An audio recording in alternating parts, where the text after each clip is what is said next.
Hi guys, it's Allie with Allie Answers. I hope that you're having a fantastic day. If this is your first time watching one of my videos, then welcome. And if you've been here before, thank you so much for joining me. Thanks for hanging out with me.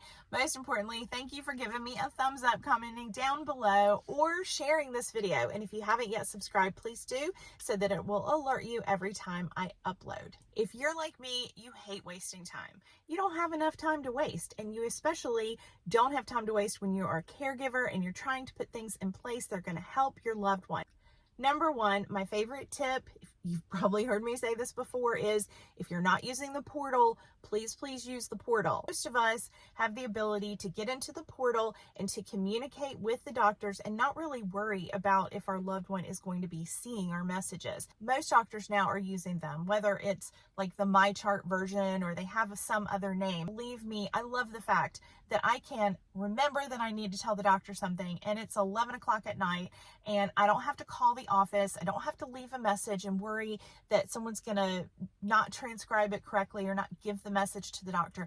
I can get the message to the doctor myself because those doctors log into the portal and see their messages all the time. You know how I know that? I'll have answers at 5 a.m., 6 a.m. So the doctors are logging in, not all of them, but a lot of them are logging in and responding to your messages. That is way faster than calling the office, trying to talk to someone, getting them to talk to the doctor. I have just found that the portal is way more convenient and the doctors are usually way more responsive. So, number one, way to save time, portal.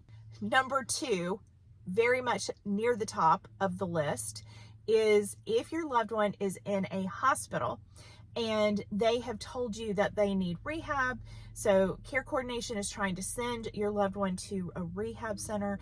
This is something I see all the time.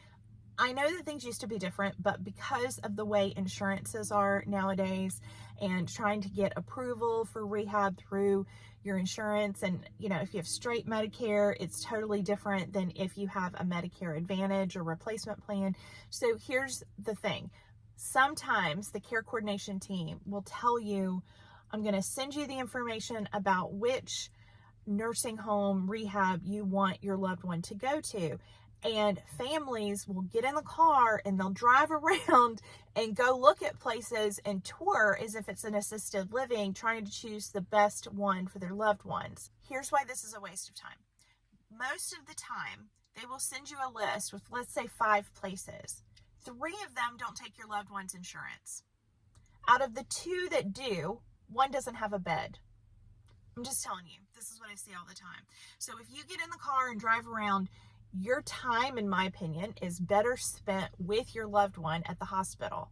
Don't go running off to look around. You can go on Google and read Google reviews. You can look up the Medicare stars, knowing though that that place might have like all the stars and their staff might stink right now, or that place might have 2 stars, but they're very well known for getting people rehabbed and out of there quick. So your time is better spent, in my opinion, talking to people who are in the senior industry and trying to find out what's the best fit for your loved one based on what they think will be approved. The care coordinator in the hospital may already be aware that with the insurance that your loved one has, they're only going to be able to go to a few places, but they might not open that door to that conversation with you. So you have to open it.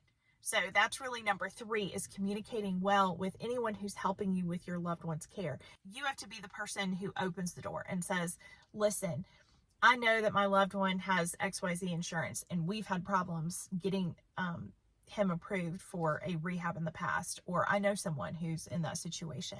So who you think will approve my loved one?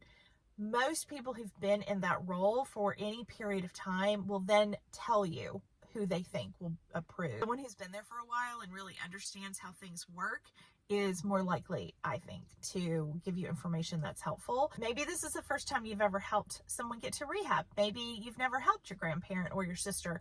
And in this case, the person who's working in the hospital really has more experience. This leads me to number 4. I was in the hospital with one of my clients, and the care coordinators, who I love, they are called case managers in some hospitals. I had chosen a nursing home for one of my clients who needed to transfer out of the hospital to go to a nursing home for long-term care.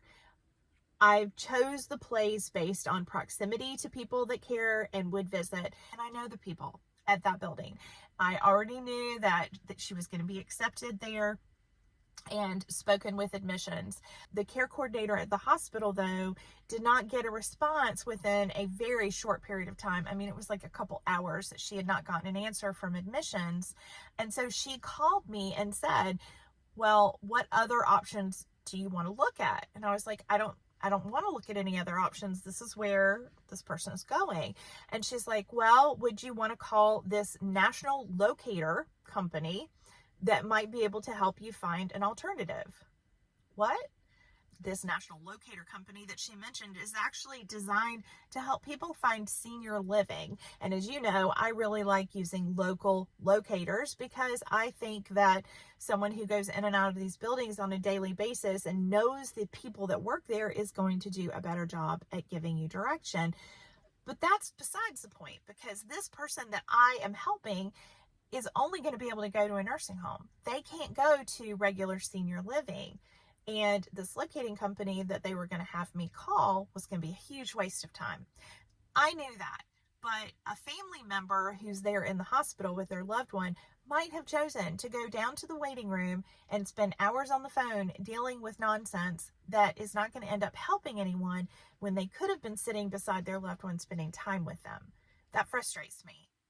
Most care coordinators would not give that type of advice after such a short amount of time, but it happens. In my next video, we're going to address more ways to not waste your time, which is precious.